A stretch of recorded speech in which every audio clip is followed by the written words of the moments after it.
¿Qué tal amigos? Reciban un cordial saludo, soy el doctor Óscar Espinosa Robles, endocrinólogo pediatra, y ahora en el 2018, retomando las charlas sobre pediatría, vamos a hablar de un tema sumamente interesante que es la anemia.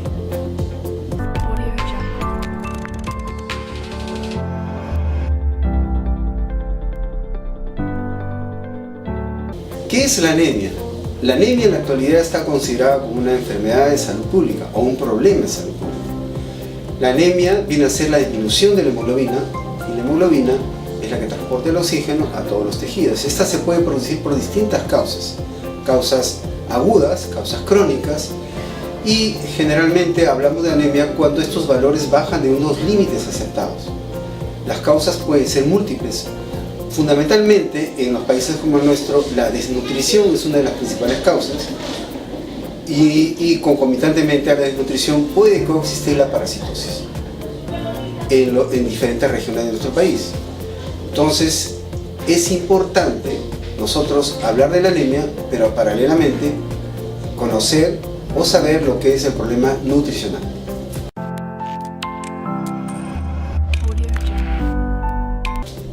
Cuando hablamos de anemia mencionamos la palabra hemoglobina. Entonces, ¿qué es la hemoglobina? La hemoglobina, como ustedes ven acá, es una proteína, ¿no?, que su principal función es transportar el oxígeno desde los pulmones a todos los tejidos y órganos y sistemas de la economía del cuerpo humano. La anemia tiene varias causas, pero vamos a hablar específicamente de la anemia ferropénica, por el déficit del aporte, etcétera, que tiene que ver con el fierro. Entonces, la principal causa en niños y adultos de anemia en el mundo es la anemia, precisamente la anemia ferropénica. La Organización Mundial de la Salud refiere que el 30% de la población mundial cursa con anemia, de las cuales el 50% de este 30% van a ser anemia por déficit de hierro. Estamos hablando entonces de anemia ferropénica. La Organización Mundial de la Salud calcula que hay alrededor de 500 millones de personas que tienen anemia a nivel mundial.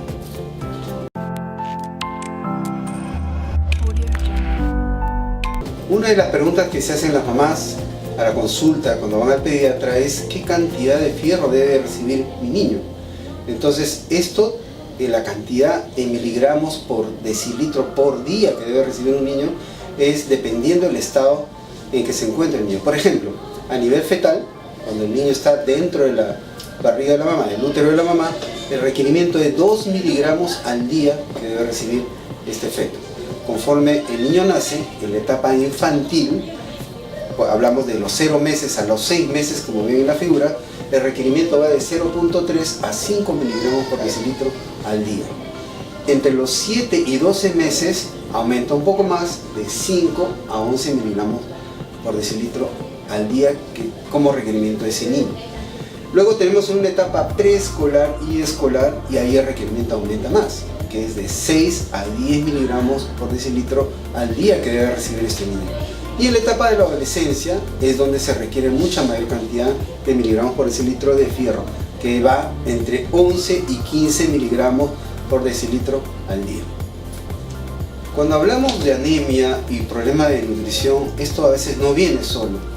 Una persona, un niño con desnutrición o con malnutrición va a tener malnutrición o bajo aporte de los micronutrientes importantes para el desarrollo del ser humano. Entonces el fierro es un micronutriente. Tenemos el fierro, el zinc, el yodo y la vitamina D. Son micronutrientes sumamente importantes para el desarrollo fundamentalmente psicomotriz del niño. Entonces estos elementos, como ven en la figura, tienen dos componentes importantes. Uno que tiene que ver con el desarrollo, la función cognitiva en el ser humano, y otro que tiene que ver con la inmunidad. Estos micronutrientes están relacionados directamente con estas funciones importantísimas. Y dentro de la función cognitiva, el fierro juega un papel fundamental. Se habla que hay áreas del cerebro en el cual la concentración y el porcentaje de fierro es tan alto como el que tiene también el hígado, la reserva del hígado de fierro, ¿no?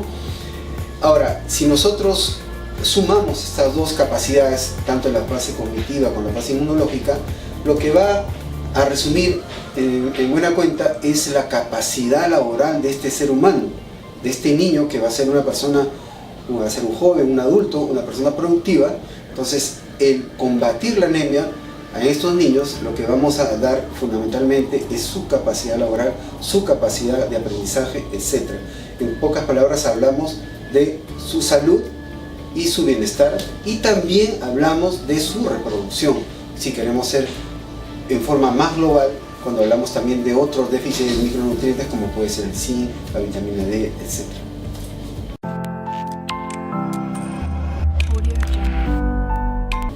Al comienzo dijimos que la anemia es un problema de salud pública. Efectivamente, miren este mapa, y se considera, la Organización Mundial de la Salud considera la anemia como un problema de salud pública mundial.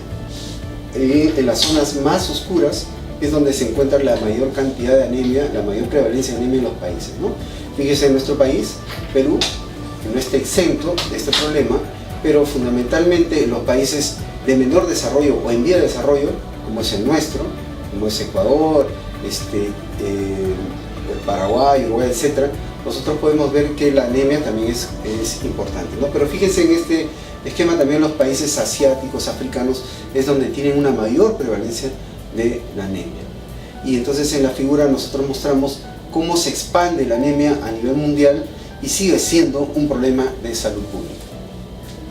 Uno de los datos sumamente importantes de la anemia es tratar la anemia en menores de 3 años. Precisamente en este cuadro nosotros vemos la prevalencia de la anemia en menores de 3 años a nivel de Latinoamérica. Fíjense, el Perú ocupa el 5.º lugar, en el primer lugar Haití, y el Perú está en el 5.º lugar con un 43.8% de prevalencia de anemia en niños menores de 3 años. Para que vean la importancia de poder diagnosticar y tratar la anemia en menores de 3 años.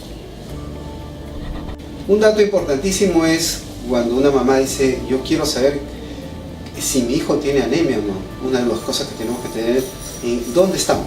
Si estamos a nivel del mar, si estamos a 1000, 1500, 2500, 3000, 4000, 5000 metros de altura sobre el nivel del mar. Ahí tenemos que nosotros tipificar, como ven en la figura, dependiendo de dónde se encuentre la persona a nivel del mar, es que nosotros podemos definir cuándo el niño tiene anemia. Por ejemplo, a nivel del mar, un niño que tenga menos de 11 en hemoglobina, ya estamos hablando de anemia. Pero un niño que vive en altura, no, porque el niño de altura, al haber poco oxígeno, entonces su organismo va a producir más hemoglobina, entonces vamos a tener más hemoglobina, ¿no? Pero hay puntos de corte. Por ejemplo, hablamos de 3000 metros de altura, por ejemplo. Decimos que todo niño que tiene menos de 12.9, ya estamos hablando de anemia. 12.9 en la costa, a 0 metros sobre el nivel del mar, es una hemoglobina sumamente normal. Pero un niño que vive a 3000 metros de altura, menos de 12.9, ya podemos estar hablando de anemia.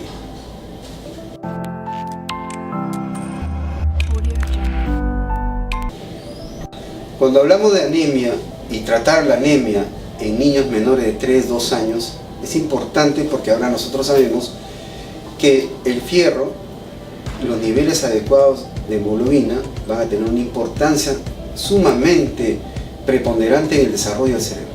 Fíjense en esta figura el desarrollo neuronal de un recién nacido, ¿no? De un niño de 6 meses y un niño hasta 24 meses. Si ustedes se fijan, la cantidad de neuronas y conexiones que tiene un niño recién nacido es menor. A los 6 meses aumenta y a los 24 meses aumenta. Entonces, estas conexiones interneuronales tienen que estar directamente relacionadas fundamentalmente con la integridad de la función de la glándula tiroides, como lo habíamos hablado en una oportunidad, pero fundamentalmente los niveles adecuados de hemoglobina. Un niño que cursa con anemia, pues no va a poder tener estas interconexiones neuronales y se puede quedar en las etapas de menores interconexiones, ¿no? Se hablan alrededor de más de 300 millones de interconexiones de neuronas para que se desarrolle fundamentalmente un cerebro más o menos entre el segundo y tercer año de vida. En el desarrollo del cerebro hablamos de dos términos sumamente importantes, que uno es la conservación de las funciones primarias hasta los 36 meses de vida. Dice en el esquema, el cerebro está dividido en varias áreas, donde estas acciones primarias, como es el cálculo de números, la función de la visión, de la audición, etc., se desarrolla en una etapa desde el nacimiento y completa más o menos un desarrollo adecuado entre el segundo y tercer año de vida. Pero hay un dato sumamente importante que lo conocemos como funciones ejecutivas. Estas funciones ejecutivas son sumamente importantes porque requieren de la integración del cerebro. Y eso quiere decir que un niño que nace con una hemoglobina adecuada y que no va a tener anemia, estas funciones ejecutivas las van a llevar a cabo. ¿Cuáles son estas funciones ejecutivas? Como ustedes lo ven, la inhibición, la planificación, el ejecutar, el seleccionar, el supervisar, la prevención que tiene un ser humano, pues eso lo conocemos como funciones ejecutivas. Si un niño no es tratado que tenga anemia y no se cura la anemia y tiene anemia hasta después de los 2 años, pues estas funciones se van a perder. Entonces vamos a ver que estos niños que van a tener mucha imposibilidad o no van a tener la posibilidad de tener una adecuada acción laboral en la vida, ¿no? y perder oportunidades en la vida. Uno de los ejemplos más claros es que un niño que no se le cura la anemia adecuadamente, pues va a tener problemas de aprendizaje netamente, comprensión de lectura, el pensamiento abstracto, y eso le va a dar complicaciones en la parte del conocimiento matemático, ¿no? de poder tener cálculos, etc. Entonces eso lo va a limitar en toda su vida.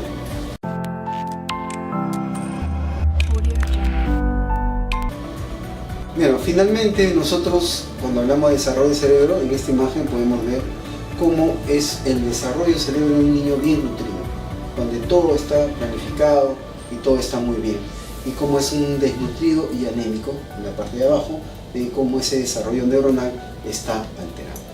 Entonces nosotros cuando hablamos de anemia tenemos que hablar de anemia y tratar de curar la anemia antes de los 2 años y prevenir, fundamentalmente prevenir, en todas las etapas del niño. ¿Cuáles son los alimentos en los cuales encontramos la cantidad de fierro adecuado? El fierro tiene 2 orígenes, tiene el fierro de origen animal, el hierro de origen animal, y el hierro de origen vegetal. El más importante es el hierro de origen animal. Lo encontramos fundamentalmente en las vísceras, en el hígado, en la carne, en el pescado, ¿no? Y decimos, y se sabe, que la absorción de este fierro es más o menos entre el 35 o 40% de la absorción cuando comemos estos alimentos. Tenemos el hierro vegetal, donde está pues la espinaca y otros infinidad de alimentos de origen vegetal, y la absorción solamente va a ser del 5 a 8%. Entonces vean la importancia de tener ese conocimiento para poder ofrecer a los niños los alimentos ricos en hierro. Entonces, una de las reflexiones importantes es cuando nosotros vamos a hablar de anemia, el paciente, la mamá, siempre tiene que llevar al niño desde que nace a sus controles paulatinos y siempre hacer una primera hemoglobina entre los 4 meses a 6 meses de edad, donde nosotros podemos encontrar una anemia fisiológica, pero sin embargo hay que tratarla si estos niveles de anemia están muy bajos, ¿no? Y tener conocimientos también y recordar que en nuestro país la anemia representa un problema de salud pública. Generalmente en el sur de nuestro país es donde la prevalencia es muy alta, no solamente en los niños, sino en la mujer joven gestante. Por eso es importante la política de Estado en el cual se den programas de salud en la prevención de la anemia. Bueno, muchas gracias por seguirnos en nuestra página web, en nuestras redes sociales. Como siempre vamos a estar trayéndoles temas sumamente importantes de la especialidad de la endocrinología pediátrica. Muchas gracias.